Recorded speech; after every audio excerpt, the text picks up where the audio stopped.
बिस्मिल्लाहिर्रहमानिर्रहीम। अस्सलाम वालेकुम दोस्तों, मैं उम्मीद करता हूँ कि आप लोग खैरियत से होंगे और ज़िंदगी की बहारों को भरपूर तरीके से इंजॉय कर रहे होंगे।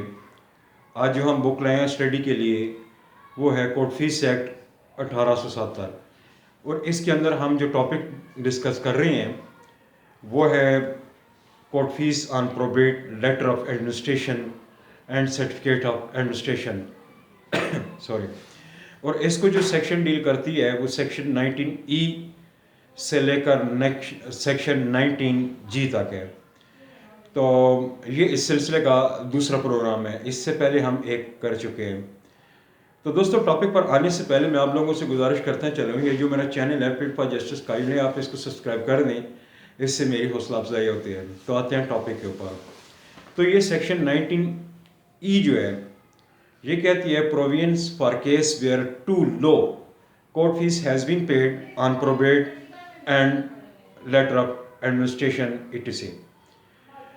तो इसमें यह है कि जब कोई शख्स किसी अदालत में प्रोबेट के लिए या लेटर ऑफ एडमिनिस्ट्रेशन के लिए अप्लाई करता है और उस अपने एप्लीकेशन के साथ वो अनेक्सर ए का शेड्यूल भी बनाता है और अनेक्सर बी का शेड्यूल भी बनाता है और एफिडेविट के ऊपर दोनों को वेरीफाई करता है, जिनके अंदर वो अनेक्सर ए के अंदर मुतवफ़ी की टोटल प्रॉपर्टी जो है, इमूवेबल प्रॉपर्टी या मूवेबल प्रॉपर्टी जो भी है, वो उसको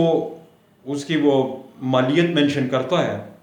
और अनेक्सर बी के अंदर वो उसने जो कर्जे देने हैं या उसके ऊपर जो डेट्स लाइबिलिटीज़ हैं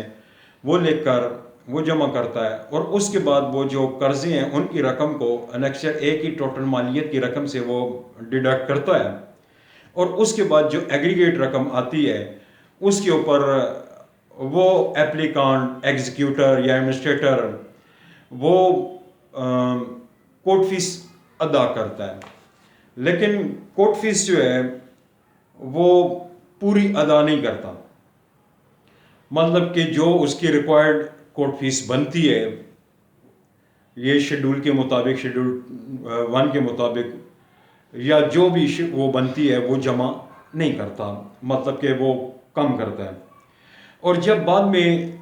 और वो अदालत से वो प्रोबेट या लेटर ऑफ एडमिनिस्ट्रेशन ले लेता है, और जब बाद में वो डिसीज़ की जो एस्टेट है या जो उसकी जो प्रॉपर्टी है उसकी ट्रू वैल्यूएशन जब हो जाती है, उसका दुरुस्त एस्टिमेट जो है वो आ जाता है, और चीफ कंट्रोलिंग रेवेन्यू अथॉरिटी जो है उसके पास अगर वो एप्लीकांट जाता है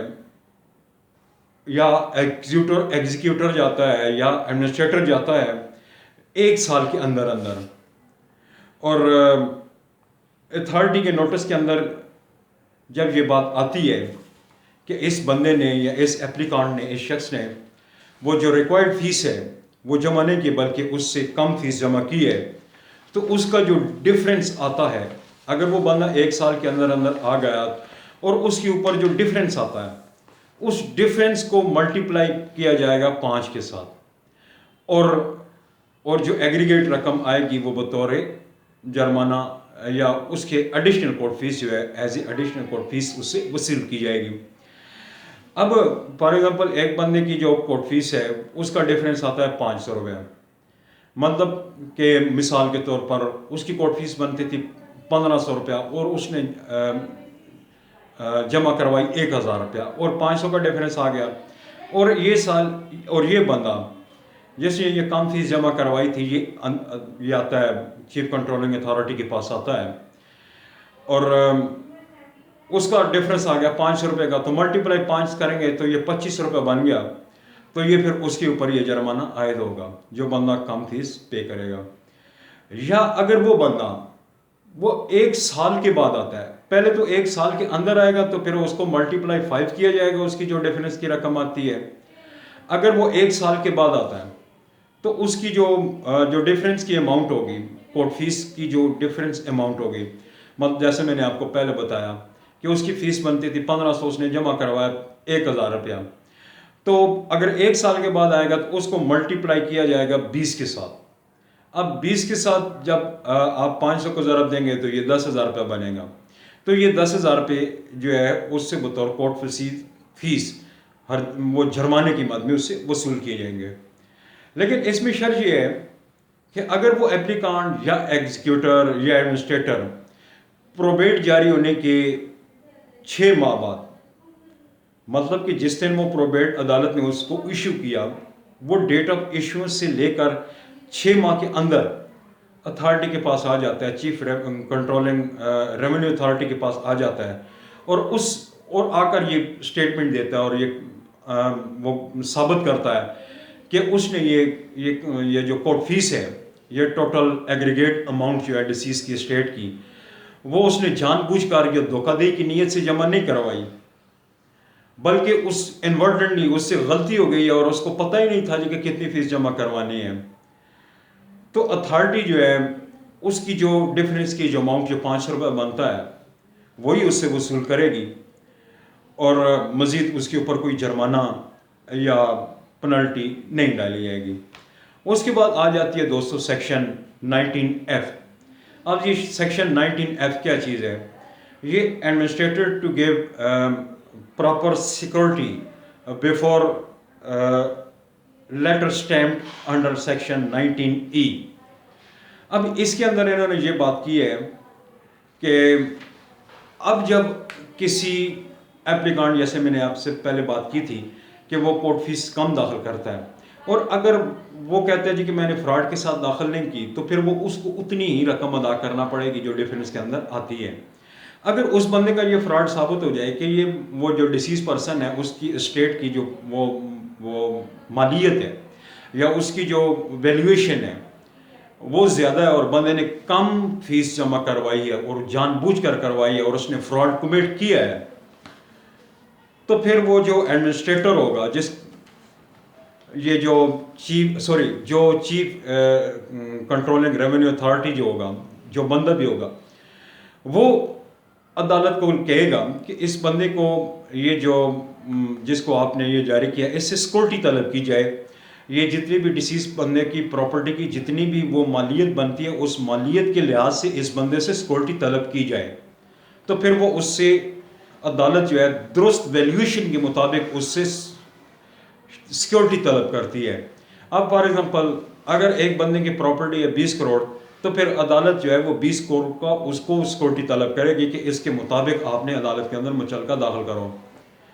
اور اس کے بعد آ جاتی ہے دوستو سیکشن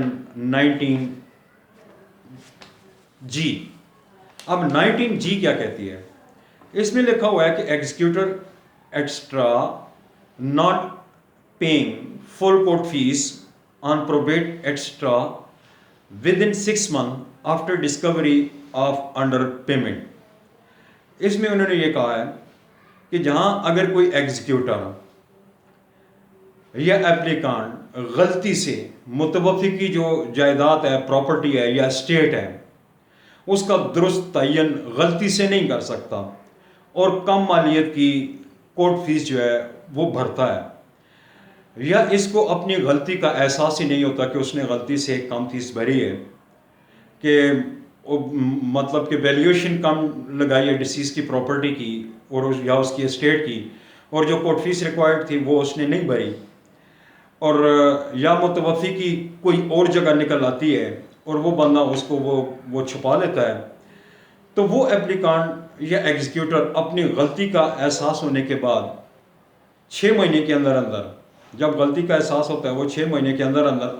متعلقہ اتھارٹی کے پاس آ کر درخواست نہیں دیتا. مطلب کہ چیف کنٹرولنگ ریونیو اتھارٹی کے پاس 6 مہینے کے اندر آ کر درخواست نہیں دیتا، تو اس کے اوپر جو فیس جو اس نے وہ جرمانہ ادا کیا، اس کے علاوہ 1000 روپیہ اس کا وہ ضبط کر لیا جائے گا ٹوٹل میں سے، اور کم پڑنے والی فیس کی رقم کا 10% یہ جو ہے ریونیو ڈپارٹمنٹ ضبط کر لے گا. تو دوستوں میں امید کرتا ہوں میری آج کی ویڈیو آپ کو پسند آئی ہوگی، آپ کو سمجھ بھی آ گئی ہوگی. اگر آپ کا کوئی کویسچن ہے، کوئی کوئری ہے، آپ مجھے کال بھی کر سکتے ہیں، ٹیکسٹ بھی کر سکتے ہیں، اور مجھے نئی ویڈیو کے آنے تک اجازت دیجیے. اللہ حافظ. Wish you good luck.